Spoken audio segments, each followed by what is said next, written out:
नमस्कार दोस्तों, मैं अंकुर उपाध्याय स्वागत करता हूं आप सभी का एक बार फिर से अपनी नई वीडियो में। दोस्तों, बात करने वाला हूं कच्चे तेल के बारे में, यानी क्रूड ऑयल के बारे में। अगर कच्चे तेल की बात करी जाए तो क्रूड ऑयल बड़ा कंफ्यूज कर रहा है दोस्तों इस समय, क्योंकि प्रेसिडेंट ट्रंप और अमेरिका कह रहा है डील आने वाली है, डील आने वाली है, और ईरान कह रहा है कि एक ड्राफ्ट प्लान आने वाला है जिसके तहत हम कंट्रीज के एक्सपोर्ट इंपोर्ट पे बैन लगा देंगे, पूरी तरीके से कच्चे तेल का रोक लगा देंगे, ब्लॉकेड एक तरीके से। और ये तब तक रहेगा जब तक कि वो हमारे नुकसान की भरपाई ना कर दें। ये उन कंट्रीज पे ब्लॉकेड लगाया जाएगा जिन कंट्रीज ने ईरान के ऊपर अटैक किया है। समझ रहे हो बात को? उसमें अमेरिका भी शामिल है, तो रशिया भी है। तो ये अपने आप में दो तरफा बात हो रही है। अब कच्चा तेल क्या करता है, कभी गिर जाता है, कभी बढ़ जाता है। सेंटीमेंट पूरी तरीके से इधर उधर झूल रहे हैं। तो मैं अब आप सभी के साथ एक एक करके डिटेल शेयर करना चाहूंगा फ्रेश। पहले मैं आपको बता दूं, कच्चा तेल इस समय $83.55 बैरल्स पे बंद हुआ है कल के सेशन में। अब बढ़ते हैं डिटेल की तरफ, क्या क्या खबरें हैं वो सारी समझ लेते हैं एक एक करके, शॉर्ट और सिंपल भाषा में। सबसे पहले क्रूड ऑयल का अपडेट क्या है। क्रूड फ्राइडे को रिबाउंड हुआ था, बट ओवरऑल वीक में शार्प करेक्शन रहा। ब्रेंट क्रूड सेटलमेंट हुआ है $83.55 प्रति बैरल पे, जैसा कि मैंने आपको बताया 1.3% कल बढ़कर बंद हुआ है, लेकिन ओवरऑल हफ्ते के दौरान करीब 5% की गिरावट थी।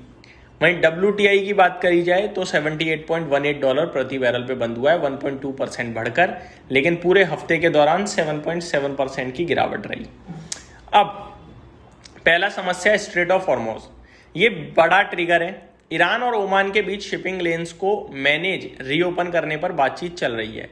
अगर प्रॉपर एग्रीमेंट हो जाता है, सप्लाई डिसरप्शन शार्पली कम हो जाएगी, क्रूड ऑयल का प्रेशर कम रहेगा और कच्चे तेल के प्राइसेस आपको नीचे आते हुए दिख सकते हैं। ठीक है, आगे दूसरी बात है, लेकिन कंप्लीट डील अभी तक नहीं हो पाई है, बातचीत ही हो रही है बस।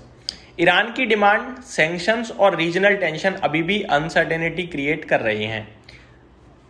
इसी वजह से फ्राइडे को ऑयल फिर से बाउंस हुआ। तीसरी बात, सिटी का लेटेस्ट व्यू क्या है। सिटी ने Q3 2026 ब्रेंट क्रूड का अनुमान लगाया है $75 बैरल से लेकर $80 के लिए। ठीक है, इनफैक्ट 75 से बढ़ाकर $80 कर दिया है उन्होंने, यानी थोड़ा ऊपर की तरफ खींचा है। आगे, क्योंकि यूएस ईरान रेजोल्यूशन डिले हो रहा है, लेकिन Q4 फॉरकास्ट $70 और 2027 के लिए $65 मेंटेन किया गया है सिटी की तरफ से, यानी आगे के लिए अनुमान जताया गया है। अगर सिंपल व्यू में समझें तो क्रूड बियरिश की बात करी जाए $75-80 बैरल्स पे पॉसिबल है, और डील फेल हो गई, अगर मामला बिगड़ गया तो 85 से 90 से ऊपर भी जा सकता है कच्चा तेल, ये रेंज आ रही है। अभी मार्केट का मेन फोकस ईरान ओमान की बातचीत पे है, स्ट्रेट ऑफ हॉर्मुज़ ट्रैफिक का है। ठीक है, अब आगे, क्रूड अगर नीचे रहता है तो OMCs, paint, tyre, aviation chemicals को नॉर्मली फायदा होता है, ONGC ऑयल जैसी कंपनी को नुकसान होता है, और अपोजिट अगर क्रूड ऊपर रहेगा तो ONGC ऑयल को फायदा, बाकी सबको नुकसान।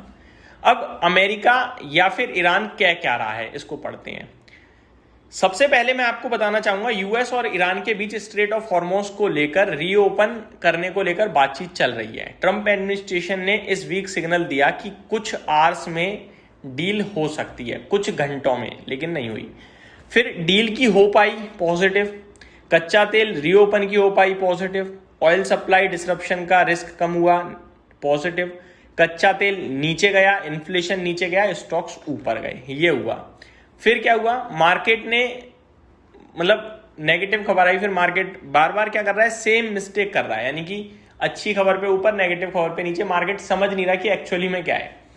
अब आगे बढ़ते हैं, मतलब इन्वेस्टर पॉजिटिव आउटकम को ज्यादा वेट दे रहे हैं, ये सबसे बड़ी बात है। गिरता तेज है और बढ़ता धीरे है। अभी भी आपने देखा पूरे हफ्ते में उठा पटक रही, लेकिन एट द एंड हफ्ते के हिसाब से देखा जाए 5-5.5% नीचे बंद हुआ है कच्चा तेल, यानी पॉजिटिव चीज को इंपॉर्टेंस थोड़ी ज्यादा मिल रही है। प्रेसिडेंट ट्रंप ने कहा डील वेरी क्लोज, मार्केट तुरंत ऊपर चला गया, ठीक है, और कच्चा तेल तुरंत नीचे हो गया। लेकिन रियलिटी में क्या हुआ, कोई डील नहीं आई है। 1-2 घंटे छोड़ो, 1-2 दिन छोड़ो, फ्राइडे तक की बात हुई थी, वहां भी नहीं आई है। अब deal as a time machine का मतलब जो मैं आपको बताने जा रहा हूं, आरबीसी कि हेलिमा क्रॉफ्ट का बहुत इंपॉर्टेंट पॉइंट है, इन्वेस्टर्स डील को ऐसे ट्रीट कर रहे हैं जैसे डील साइन हुआ, एक बटन प्रेस हुआ, मिडल ईस्ट एग्जैक्टली वॉर से पहले वाली कंडीशन में वापस। यानी कि डील को इतना ज़्यादा हमने महत्व दे दिया, ये कहना चाह रहे हैं कि ऐसा लग रहा है कि डील होते ही सब कुछ नॉर्मल और पहले जैसी कंडीशन में पहुंच जाएंगे। ऐसा नहीं है, धीरे धीरे चीज़ें बदलेंगी। वॉर ने already oil supply routes disrupt किए हैं, शिपिंग रिस्क बढ़ चुका है, इंश्योरेंस बढ़ चुका है, फ्रेट कॉस्ट बढ़ गया है, इन्फ्लेशन प्रेशर क्रिएट किया गया है, ईरान को हॉर्मोज पर लेवरेज दिया, मिडल ईस्ट जियोपॉलिटिकल रिस्क बढ़ गया, ये सब कुछ हुआ है। ठीक है, अब आगे बढ़ते हैं कुछ और इम्पोर्टेंट। ईरान क्या चाहता है?